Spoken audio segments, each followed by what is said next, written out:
조금 더. 알았어요. 조금만 더 들어줘. 알았어요.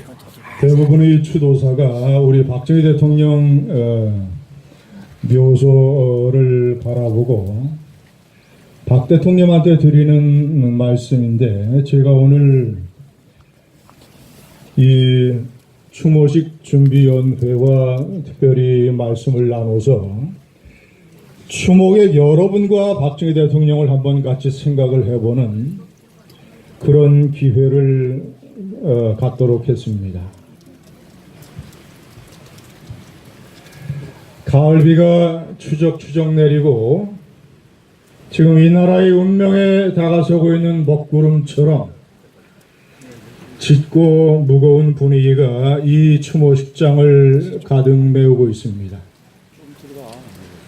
추모객 여러분, 이 빗소리를 뚫고 저 묘소에 잠들어 계시는 박정희 대통령님께서 들으실 수 있도록 대통령님의 이름을 한번 불러보시지 않겠습니까? 제가 박정희 대통령님 하면 여러분께서 대통령님 하고 한번 외쳐주시기 바랍니다. 박정희 대통령님! 대통령님! 유경수 여사님께서도 좀 섭섭하게 생각하실 것 같아서 유경수 여사님 하면 여러분께서 여사님하고 외쳐주시기 바랍니다. 유경수 여사님! 여사님! 두 분이 환하게 웃고 계실 것 같습니다. 이 10월은 박정희 대통령의 계절입니다. 11월과 가을은 박정희 대통령의 계절입니다. 박정희 대통령께서는 11월 14일에 태어나셨고 10월 26일에 서거하셨습니다. 저는 이 가을만 되면 박정희 대통령 향수병을 앓습니다. 그것은 제가 박정희 대통령과 가지고 있는 인연 때문입니다. 박정희 대통령은 이 나라에게 위대한 지도자이지만 저 김진에게는 그보다 앞서서 놀라운 충격입니다. 제가 중앙일보 기자 4년차 시절에 1991년 중앙일보에서 저에게 특명을 내렸습니다.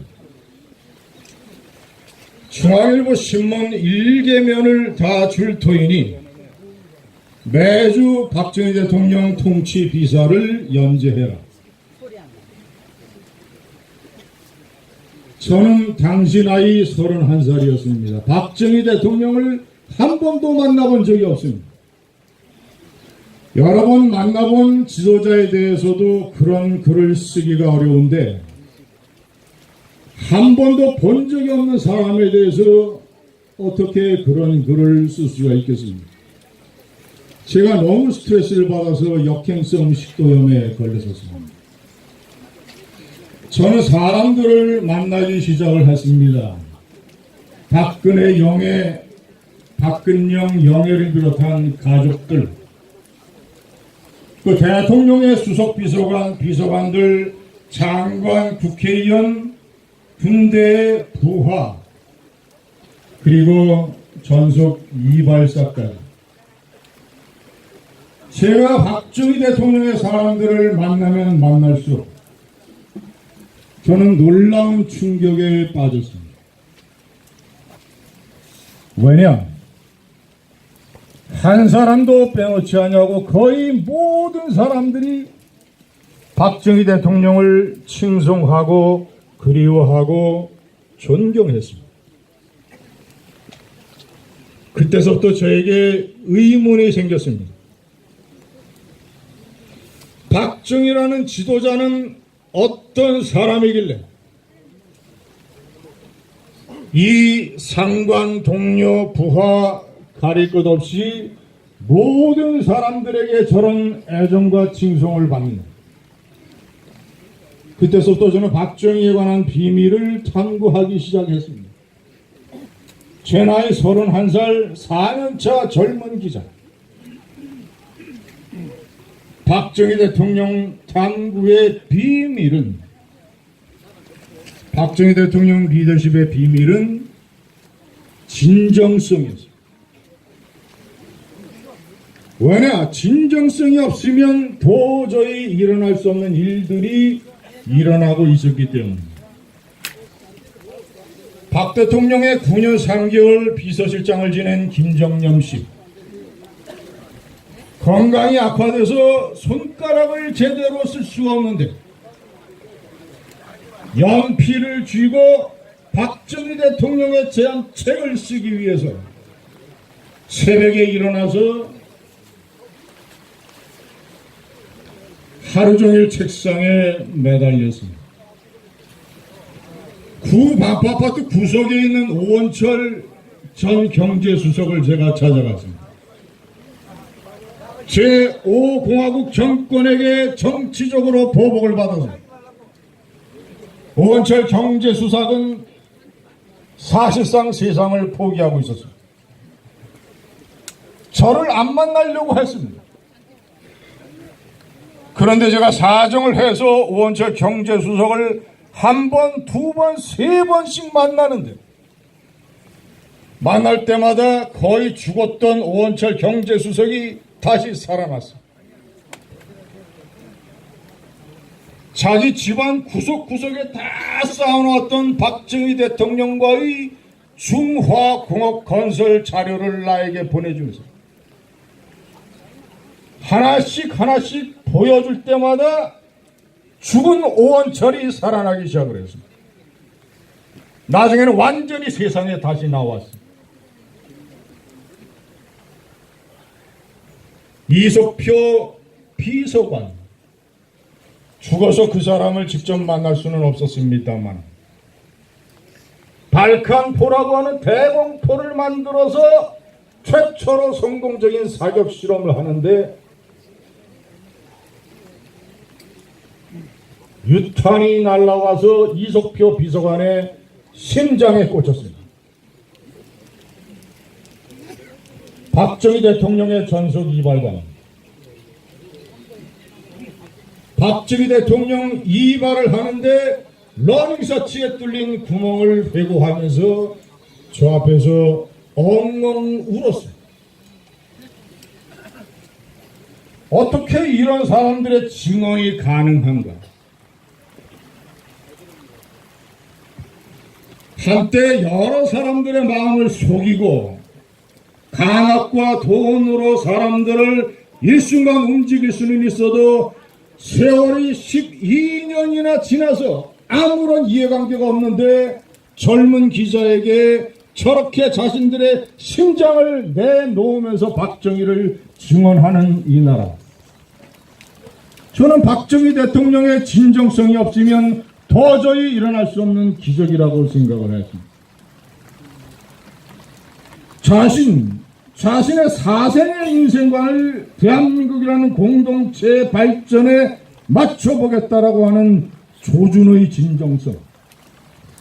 내 한 몸 바쳐서 수천 년 헐벗고 가난하는 이 민족을 한번 잘 살게 해보겠다고 하는 신념의 일관성. 현실적인 국가 통치 능력, 군사적인 경략, 사람을 골라서 쓰는 선구안, 내 무덤에 침을 뱉으라고 외쳤던 역사의식, 인생 자체가 진정성이었고 그런 신념의 진정성이 있었기 때문에 100명이나 되는 사람들이 제 앞에서 박정희를 얘기를 했던 것입니다. 제가 진정성을 확인하니까 박정희 대통령의 모든 것이 이해가 됐습니다. 좌파는 박정희 대통령을 공격합니다. 친일파라고 공격을 하고 일본 육사를 나왔다고 공격을 하고 헌정 질서를 뒤엎어버리는 쿠데타를 저질렀다고 공격을 하고 유신 독재로 독재 정체를 자행했다고 공격을 합니다. 박정희 대통령의 진정성을 이해하면 그 모든 것들은 다 가지에 불과하다는 것을 알게 됩니다. 박정희 대통령은 거대한 나무였습니다. 거대한 나무의 줄기는 진정성이요, 국가에 대한 애국심이요, 자기 자신을 버리는 설선수범이었고, 그 줄기와 뿌리에 비하면 나머지 친일파요, 쿠데타요, 독재라고 하는 것은 작은 가지에 불과합니다.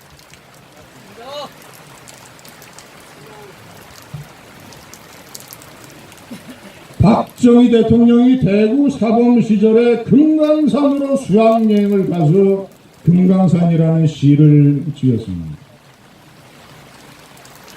금강산아, 너는 이렇게 아름답고 장엄해서 세계의 찬란한 이름을 날리는데 같은 삼천리 강산에 살고 있는 우리는 왜 이다지도 헐벗고 가난한가? 우리도 열심히 일해서 금강산 너처럼 세상에 찬란한 이름을 남기겠다. 16살, 17살의 청년 박정희가 금강산을 보고 지은 시입니다. 그런 정식이 있었기 때문에 많은 사람이 비난을 해도 만주 군관학교에 가서 나는 군인의 길을 걸어야 되겠다.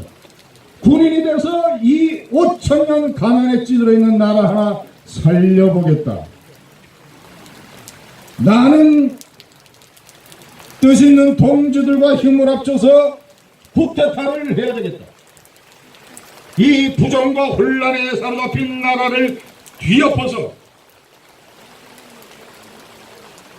제대로 된 국가 한번 만들어 보겠다고 하는 운명의 쿠데타여 애국의 쿠데타였던 것입니다. 쿠데타라고 비난하는 사람들한테 쿠데타를 부정하지 마십시오. 쿠데타였지만 애국의 쿠데타였고 운명적인 쿠데타였고 근대화 혁명으로 성공을 이룬 쿠데타였습니다. 그래서 저는 5.16을 쿠데타로 태어나서 혁명으로 죽었다고 얘기합니다.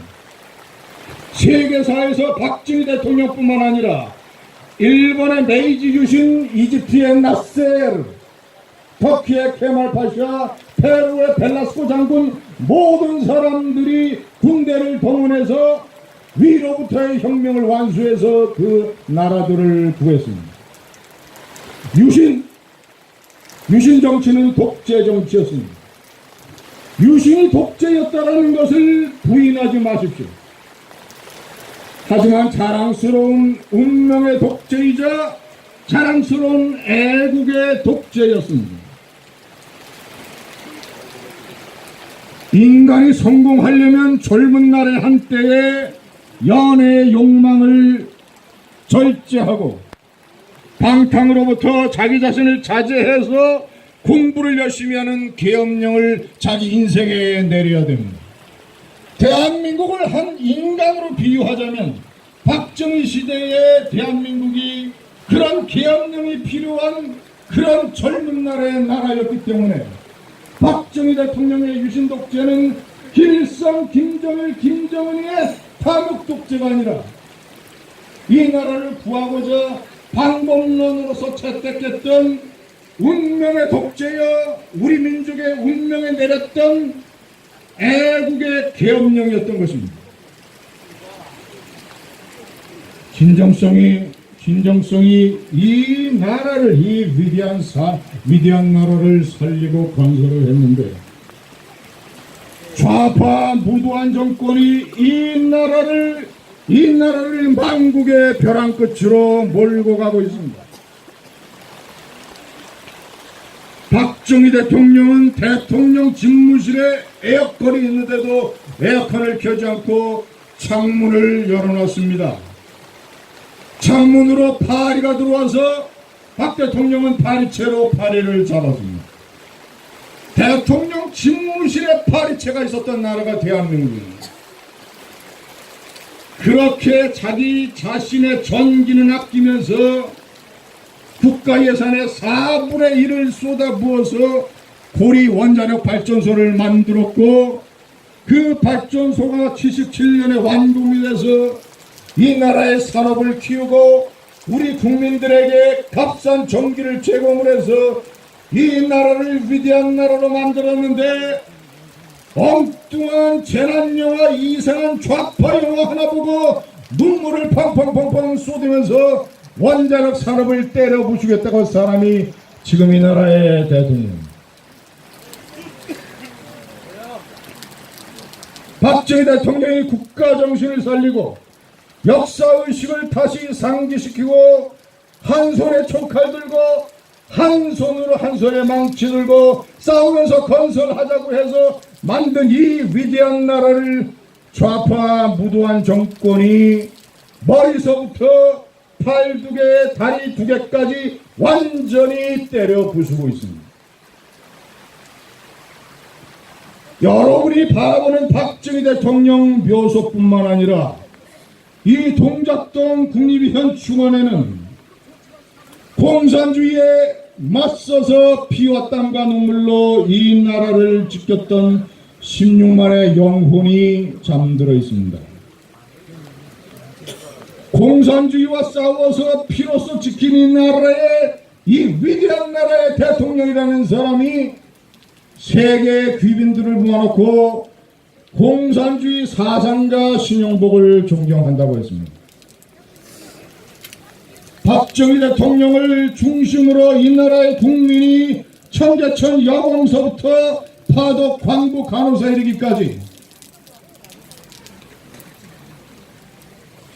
피와 땀과 눈물로 국가를 건설할 때 평양에 가서 김일성으로부터 기름진 음식과 돈과 집을 받고 호의호식했던 윤희상, 이 위대한 나라의 영부인이라는 사람이 그 친북주의자 윤희상이 묘소에 가서 헌화하고 그를 존경한다고 했습니다. 나중에 문재인 대통령이 퇴임을 해서 언젠가 자연적인 수명이 다해서 동작동 국립현충원에 묻히려고 할 때 이 16만 영혼이 일어나서 문재인 대통령을 막을 것입니다.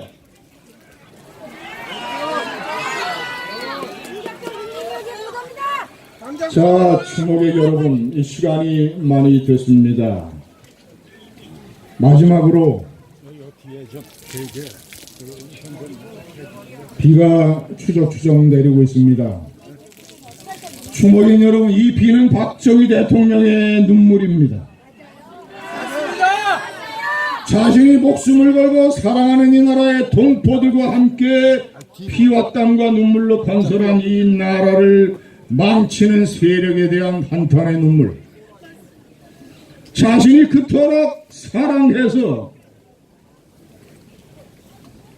대통령 선거의 최종 투표에서 51.6%라고 하는 516이라는 숫자로 대통령으로 당선시켰던 자신이 사랑하는 딸이 감옥에 있는 것에 대한 슬픔의 눈물.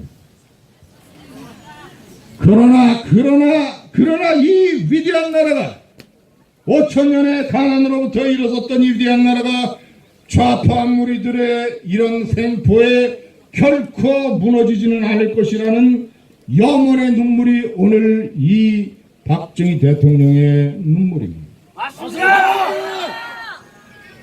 자, 마지막으로 박정희 대통령께서 저는 확신합니다.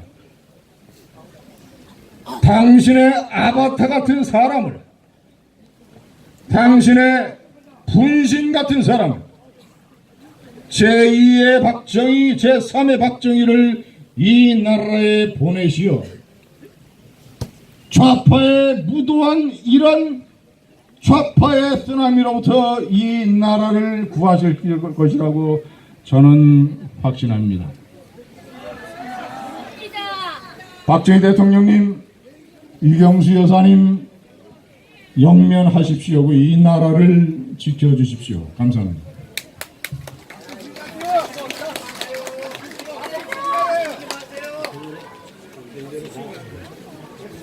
다음은 고 박정희 대통령께서 생존시 하신 말씀을 다 함께 듣도록 하겠습니다.